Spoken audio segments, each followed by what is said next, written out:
Monsieur Badinter, est-ce que vous pouvez nous dire ce qu'évoque pour vous ce thème des assises des victimes d'ici et d'ailleurs?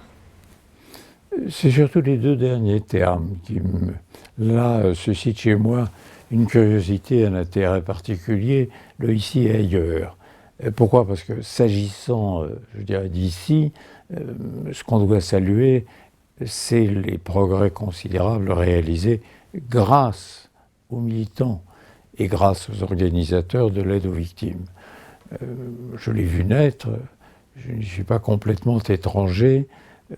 Quand on a ouvert le premier bureau d'aide aux victimes en 1983, c'était en prélevant sur un budget très pauvre une fraction très limitée des ressources dont nous disposions. Je n'oserais pas dire que nous ne croyons pas à cette époque que ça connaîtrait cet essor presque international. Il faut féliciter à cet égard et les autorités successives de la chancellerie et surtout, comme je le disais, les militants. C'est vraiment le sel de la terre, le militant pour nous. Mais le fait est là, la France, dans ce domaine en Europe, me paraît avoir ouvert la voie. Et c'est avec une grande fierté que je vois notre enfant ainsi prospérer. Mais ce n'est pas pour autant que la tâche est achevée. Elle ne fait au contraire, à mon sens, que s'élargir. Nous sommes dans un monde, on utilise le terme de mondialisation qui ne veut rien dire d'autre que maintenant les problèmes se posent à l'échelle du monde. Mais c'est vrai que l'internationalisation des relations entre les différents pays, c'est vrai aussi que la plus grande proportion voyage, et c'est vrai enfin, quand on voit, hélas, le crime s'internationaliser de plus en plus, que par définition, l'internationalisation aussi doit intervenir au profit des victimes. Et ça veut dire quoi concrètement? Ça veut dire comment prendre soin des victimes françaises qui sont victimes d'infractions à l'étranger. Ça n'est pas facile, surtout quand nous nous trouvons en présence d'infractions majeures et se réalisant à distance, ou simplement d'accidents. Je pense aux accidents aériens qui entraînent des victimes considérables fort loin. Et puis c'est l'autre aspect des choses, c'est le fait qu'aujourd'hui, vous avez tant de migrants qui se trouvent en état de condition de victime et en même temps en état d'irrégularité, d'illégalité. Donc nous sommes là devant des problèmes que nous n'avions pas encore connus, mais qui interpellent très très très vivement les consciences et les sensibilités de chacun.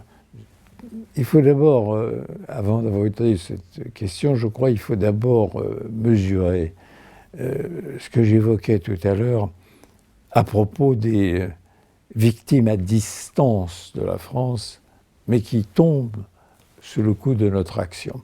C'est là un problème très concret. Alors, prenons un exemple, un grave accident d'avion intervient au continent sud-américain. Il y a des Français victimes, l'appareil peut être étranger. Que faire? Comment agir? Vous êtes soit dans les eaux territoriales, soit directement sur le continent. Comment agir dans des pays si lointains pour nous, ou agir dans des situations si complexes, je pense aux avions qui se crachent dans la mer. Alors, vous avez le concours des ambassades, très aujourd'hui constitutif d'un réseau efficace. Le ministre d'ailleurs est très préoccupé de la condition des victimes, il le dit souvent. Donc à cet égard, nous avons le renfort légitime des autorités diplomatiques françaises. Ça ne suffit pas. Mais comment agir avec ces autorités? Bien sûr, avec les autorités locales. Question évidemment difficile, parce qu'il y a les susceptibilités ou les incapacités, pour des raisons matérielles, des autorités locales. Agir en Patagonie n'est pas aisé. Je prends cet exemple. Mais vraiment, le besoin ici doit commander l'action. Alors, je sais que vous répondez toujours présent, et vous avez raison, dépêcher des spécialistes et des militants de l'association là-bas, c'est évidemment bienvenu, c'est coûteux. Et là-bas, c'est difficile. Il y a des problèmes de langue qui se posent aussi, et de compétences.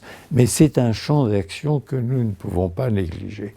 Les victimes d'un accident qui constitue une infraction en soi, à l'origine, l'homicide involontaire, doivent être secourues comme elles le seraient sur le territoire français. Il y a les victimes vivantes, et bien entendu, il y a les victimes qui, elles, sont par ricochet, comme on le dit par une expression que je trouve souvent choquante, mais qui sont victimes parce que l'un des leurs est victime. Celles-là sont françaises et évidemment nous leur devons la même assistance en France, ou le cas échéant hors de France, mais d'abord en France, qu'à toute victime d'infraction. Ce serait la même chose si des membres de leur famille étaient victimes en France. On ne peut pas faire à cet égard de distinction. Le cœur ne connaît pas de géographie. Alors il reste la grande question que vous avez évoquée, qui va se poser de plus en plus intensément, à mon avis, compte tenu de l'évolution de la situation internationale, aussi bien sur le continent africain que dans d'autres, et notamment le Proche-Orient, et qui va poser à nos associations et à nos militants des questions à la fois de conscience et des questions de priorité matérielle. Chacun pense aux migrants qui sont jetés à la mer par les plus odieux trafiquants d'êtres humains qui soient, et qui se trouvent dans un état de précarité absolue.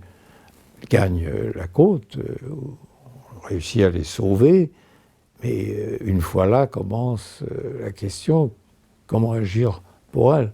Alors, ces victimes, nous ne pouvons pas ne pas les considérer comme telles. Au-delà, évidemment, se pose une question de légalité du séjour sur le territoire. Alors, certaines ont le droit d'asile, d'autres ne l'ont pas. Alors, nous, s'agissant de victimes de ces affreuses pratiques, nous ne pouvons pas faire de distinction. Nous devons regarder leur qualité première. Pour nous, ce sont des victimes de ces trafiquants d'êtres humains, des victimes aussi de considérations, de situations politiques que nous ne pouvons pas et que nous ne devons pas contrôler. Nous devons considérer leur misère, leur besoin d'aide. Nous devons d'abord voir en eux l'humanité et donc leur venir en aide. Quant à la question administrative, quant à leurs conditions légales de séjour en France, ceci est un autre aspect qui doit être pris en considération par les autorités publiques. On peut faire des démarches, mais la priorité absolue, on doit les regarder comme des victimes, et des victimes des infractions les plus cruelles qui soient à l'heure actuelle. Ce sont pour nous des êtres humains. Les associations d'aide aux victimes sont nées de la conscience de la solidarité humaine. Il y avait des dispositifs qui existaient en ce qui concerne la reconnaissance de leurs droits, mais c'est parce que, au-delà des droits, il y a les êtres humains que j'ai tant souhaité que se réunissent, que conjuguent leurs efforts, tant de nos concitoyens